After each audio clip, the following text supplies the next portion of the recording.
Halo Tribuner, selamat sore dan apa kabar Anda? Senang sekali saya Putri Utami kembali menyapa Anda di Ambon hari ini, edisi Sabtu 14 Juni 2025. Selama beberapa menit ke depan, sejumlah informasi terupdate dari Maluku akan kami hadirkan ke hadapan Anda. Kita mulai dengan berita pertama. Alami sakit, ABK kapal kargo asal Filipina berhasil dievakuasi di perairan Aru, Maluku. Tim SAR gabungan berhasil mengevakuasi seorang anak buah kapal atau ABK berkebangsaan Filipina dari kapal kargo MV Yasa Uranus di perairan Kepulauan Aru, Sabtu 14 Juni 2025 dini hari. ABK bernama John Agustin Rowazaiko, 48 tahun tersebut dievakuasi karena mengalami masalah kesehatan dan membutuhkan penanganan medis segera.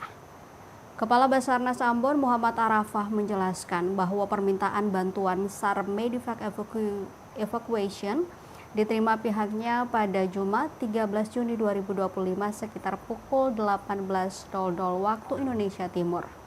Informasi tersebut langsung disampaikan oleh Kapten Irfan Arthur, Nakhoda MV Yasa Uranus, kapal kargo berbendera Republik Kepulauan Marshall dengan call-sign V7A6174 yang sedang dalam perjalanan dari Australia menuju Hong Kong. Menurut keterangan Nakhoda, salah satu ABK-nya mengalami kesulitan buang air kecil yang membutuhkan penanganan medis cepat. Merespons informasi tersebut, Basarnas Ambon segera berkoordinasi dengan Nakhoda MV Yasa Uranus. Pada pukul 18.20 waktu Indonesia Timur, disepakati titik koordinat intercept di sekitar perairan Kepulauan Aru. MV Yasa Uranus diperkirakan tiba di lokasi intercept pada Sabtu dini hari 14 Juni 2025 sekitar pukul 1.50 waktu Indonesia Timur. Sementara menunggu kapal tiba di titik intercept, unit siaga Sardobo bersama unsur potensi SAR lainnya berkoordinasi dengan RSUD Cendrawasih Dobo untuk persiapan penanganan medis korban. Pada pukul 00.30 waktu Indonesia Timur, tim SAR gabungan yang terdiri dari Basarnas, BPBD Dobo, dan agen MV Yasa Uranus diberangkatkan menuju titik intercept menggunakan rigid inflatable boat UUS Dobo. Tim menempuh jarak sekitar 30 nautical mile dengan heading 240 derajat arah barat laut dari Pelabuhan Dobo. Setelah 2 jam perjalanan, tepatnya pukul 2.53 waktu Indonesia Timur, tim SAR gabungan berhasil tiba di titik intercept. Proses evakuasi medis terhadap John Agustin Rowazaiko segera dilaksanakan. Korban kemudian dibawa menuju kota Dobo untuk penanganan lebih lanjut. Sekitar pukul 5.15 waktu Indonesia Timur, tim SAR gabungan bersama korban berhasil tiba di Dobo dengan selamat. Korban langsung diserahkan kepada tim medis RSUD Cendrawasih Dobo untuk mendapatkan perawatan yang dibutuhkan. Operasi SAR ini dinyatakan selesai dan ditutup setelah korban berhasil dievakuasi. Seluruh unsur potensi SAR yang terlibat termasuk Basarnas, BPBD Dobo, RSUD Cendrawasih Dobo, dan agen MV Yasa Uranus dikembalikan ke satuannya masing-masing.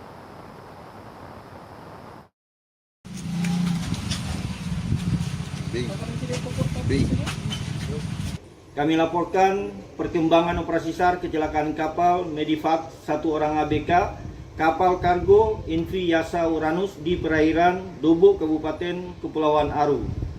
Pada tanggal 13 Juni 2025, Kantor Pencarian dan Pertolongan Ambon mendapatkan informasi pada pukul 18.00 WIT dari Kapten Irfan.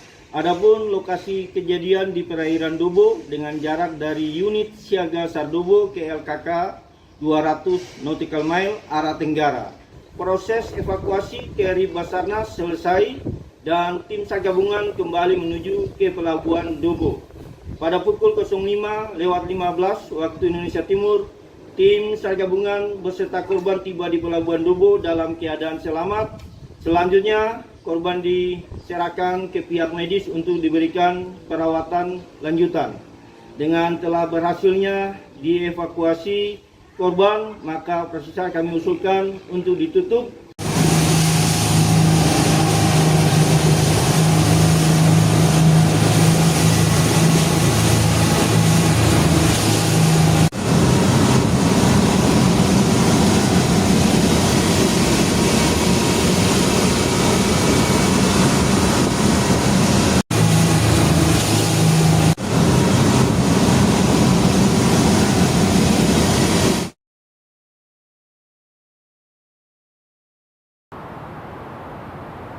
Kita ke informasi lain Tribuners, Monumen Ambon City of Music bagian belakang terawat, di depan malah kotor hingga rumput meninggi.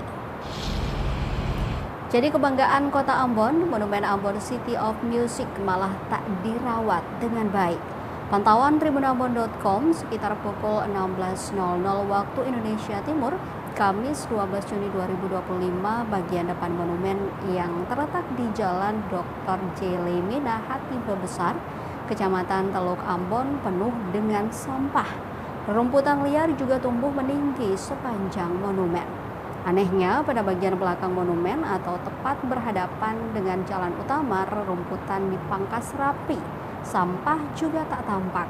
Yanti, 35 tahun, seorang pedagang yang melapak di depan monumen mengatakan dia dan pedagang lainnya kerap membersihkan langsung area itu, mengingat setiap harinya ada pengunjung yang datang dengan meninggalkan sampah kemasan makanan dan minuman. Dia pun berharap pemerintah Kota Ambon rutin membersihkan di keseluruhan area monumen kebanggaan kota berjuluk Manise ini. Sebagai informasi Tribuners, Ambon ditetapkan UNESCO sebagai kota musik dunia pada tahun 2019.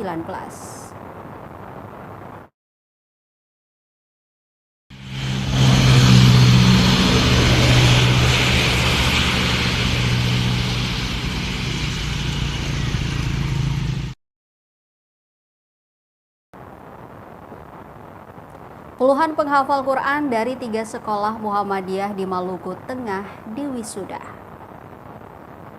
Suasana haru menyelimuti prosesi wisuda penghafal Al-Quran atau tahfiz asal 3 sekolah Muhammadiyah di Gedung Islamic Center Kota Masohi, Sabtu 14 Juni 2025. Ketiga sekolah yang mewisuda para tahfiz ini diantaranya SD Muhammadiyah Masohi 28 peserta, SMP Muhammadiyah Masohi 40 peserta, dan SMP Muhammadiyah Sepa 10 peserta. Kepala Sekolah SMP Muhammadiyah Masohi Sri Rosmiati mengatakan puncak program unggulan tahfiz Quran akhirnya terselenggara hari ini, ditandai dengan wisuda tahfiz angkatan 3 dan 5 dari 3 sekolah berbeda. Ia menjelaskan wisuda angkatan pertama terdiri dari 30 peserta hafalan tertinggi 20 juz, wisuda angkatan kedua 50 peserta hafalan tertinggi 15 juz, dan wisuda angkatan ketiga ini ada 50 peserta dari 2 sekolah SMP Muhammadiyah di Masohi dan Sepa dengan hafalan tertinggi 12 juz. Diakui Sri, setelah apel pagi, peserta didik dari kelas 7 sampai kelas 9 diarahkan ke musala lalu didampingi mentor untuk menghafal. Usai menghafal, anak-anak melakukan salat duha, baru setelah itu mereka mengikuti kegiatan belajar mengajar atau KBM hingga pukul 12.30 waktu Indonesia Timur. Tentu tidak ada kendala yang berarti dalam menjalankan program rutin tersebut. Namun kata Sri, pihaknya tetap melakukan evaluasi rutin terkait kekurangan di lapangan agar segera diperbaiki. Sementara itu, Ustadz Iwan Setiawan Tuahaan, pembina lembaga tahfiz Madinatul Quran, dan Maratus Soleha juga tergabung membina para siswa. Dengan metode yang baik dan kegigihan para pembina tahfiz, anak-anak bisa terkontrol dengan belajar tahfiz dengan baik sesuai dengan kemampuan. Pihaknya membina 2 lembaga pria sudah jalan 4 tahun dan juga lembaga wanita kurang lebih 3 tahun berjalan.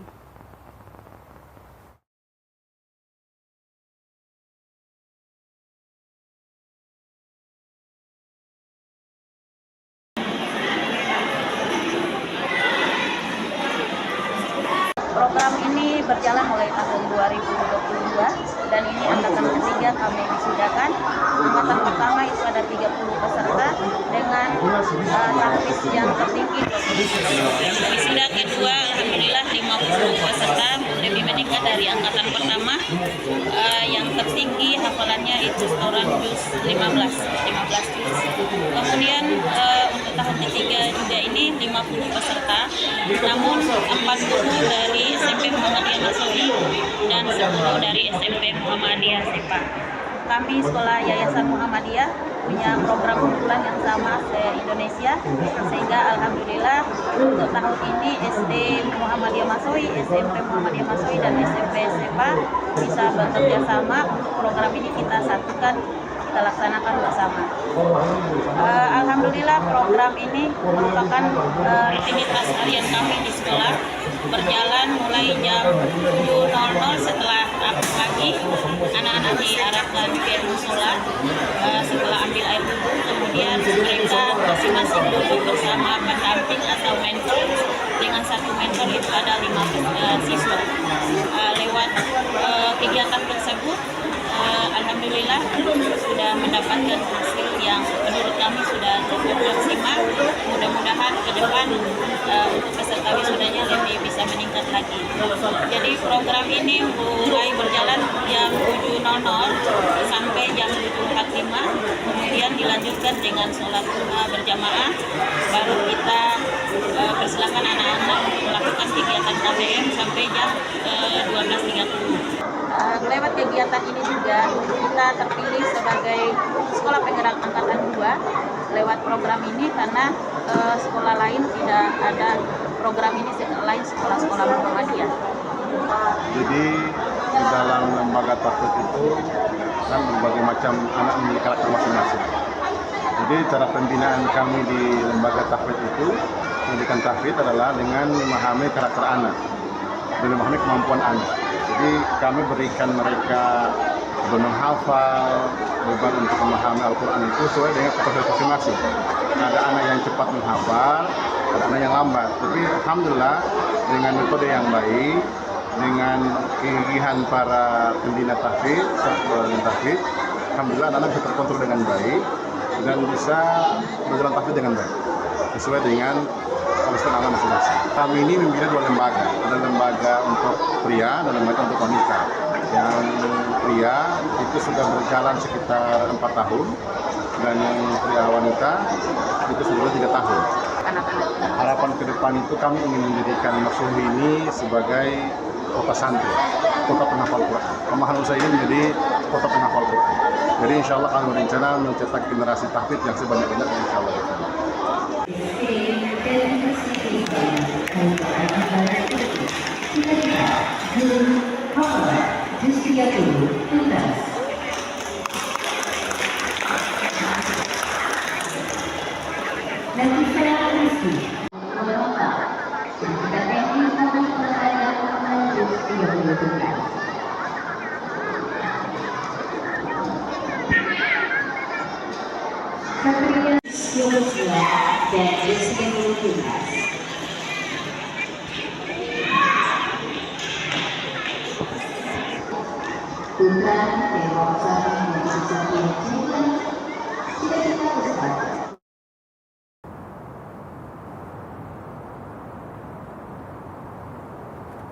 Kita ke Serang bagian timur, Tribuners. Nakes Puskesmas Ukar Sengan terjang sungai deras untuk beri layanan kesehatan. Sejumlah tenaga medis Puskesmas Ukar Sengan, Kabupaten Serang bagian timur atau SBT, terpaksa menerobos derasnya sungai deras untuk tetap melayani warga. Peristiwa itu terjadi saat para medis hendak melakukan pemeriksaan kesehatan di Desa Mugusinis, Kecamatan Ukar Sengan, Rabu 13 Juni 2025 kemarin. Diceritakan Hanif Wokal, salah satu tenaga medis, perjalanan dimulai dari Desa Guli-Guli menggunakan speedboat menuju Desa Mugusinis. Namun akibat cuaca ekstrim tidak memungkinkan bila harus berlabuh di desa tujuan. Akibatnya para nakes terpaksa memutar balik ke desa lain yang memungkinkan berlabuh. Kemudian dilanjutkan perjalanan darat hingga dihadapkan dengan derasnya sungai. Tak punya pilihan, dibantu warga setempat, mereka kemudian menyeberangi sungai yang cukup deras. Kata dia, pihaknya cukup kewalahan saat berjalan kaki menuju tempat tujuan.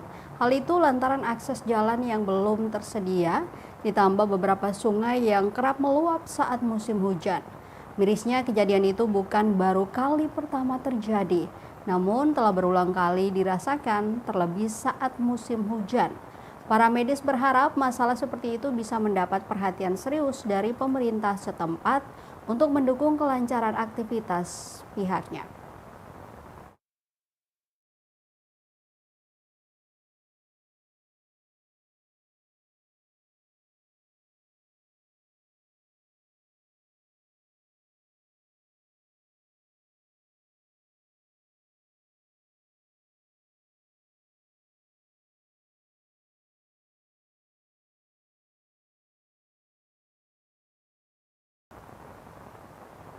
Kita ke berita terakhir, Tribuners, mahasiswa STKIP Hunimua galang dana bantu korban kebakaran di pantai Pos Kota Bula. Puluhan mahasiswa Sekolah Tinggi Keguruan dan Ilmu Pendidikan atau STKIP Hunimua menggelar aksi galang dana di perempatan lampu merah Kota Bula, Seram bagian timur, Sabtu 14 Juni 2025. Pantauan tribunambon.com di lokasi aksi tersebut dimulai sejak pukul 10.00 waktu Indonesia Timur. Mereka berjaga di setiap titik perempatan dengan membawa kardus di tangan mereka untuk meminta sumbangan dari pengendara yang melintasi kawasan itu. Mereka turut membawa sejumlah poster, salah satunya bertuliskan sedekah tidak mengurangi harta, sedekah sebagai pelindung api neraka, sedekah itu mengundang rezeki. Suwandi Keliwar, salah satu mahasiswa saat diwawancarai mengatakan hasil dari penggalangan dana ini akan disalurkan langsung kepada setiap keluarga korban kebakaran. Jika sudah terkumpul semuanya, mahasiswa berharap agar bantuan tersebut dapat meringankan beban para korban dan menjadi simbol kebersamaan di tengah musibah yang melanda. Hingga berita ini diterbitkan, mahasiswa masih menggelar aksi galang dana. Diketahui aksi tersebut sebagai bentuk kepedulian terhadap korban yang terdampak kebakaran di kawasan pantai Pos Kota Bula pada Selasa 10 Juni 2025 lalu. Sedikitnya kebakaran tersebut menghanguskan 7 unit toko, 2 rumah warga, 1 kos-kosan, 1 kendaraan roda 4, dan 2 unit kendaraan motor. Meskipun tidak ada korban jiwa dalam musibah tersebut, beberapa rumah dan tempat usaha beserta isinya tak terselamatkan.